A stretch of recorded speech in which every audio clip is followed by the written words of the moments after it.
DYFI Muthuvara Moscow യൂണിറ്റിന്റെ 25ാം വാർഷികാഘോഷങ്ങളുടെ ഭാഗമായി വിദ്യാർത്ഥികൾക്ക് സൗജന്യ പഠനോപകരണ വിതരണവും SSLC +2 പരീക്ഷകളിൽ ഉന്നത വിജയം കരസ്ഥമാക്കിയവർക്കുള്ള അനുമോദനവും സംഘടിപ്പിച്ചു.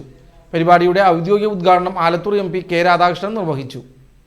ആദ്യമായി തന്നെ ഇത്തരം ഒരു പരിപാടി സംഘടിപ്പിച്ചുകൊണ്ട് SSLC +2 പരീക്ഷയിൽ ഉന്നത വിജയം കരസ്ഥമാക്കിയ കുട്ടികളെ ആദരിക്കുകയും അതോടൊപ്പം തന്നെ കുട്ടികൾക്ക് പഠനോപകരണം നൽകുകയും ചെയ്യുന്ന ഈ ചടങ്ങ് ഏറെ സന്തോഷം നൽകുന്നതാണ്.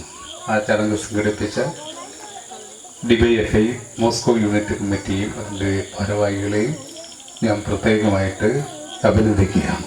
DYFI Moscow unit secretary Rahul Ramakrishnan യോഗത്തിൽ അധ്യക്ഷത വഹിച്ചു.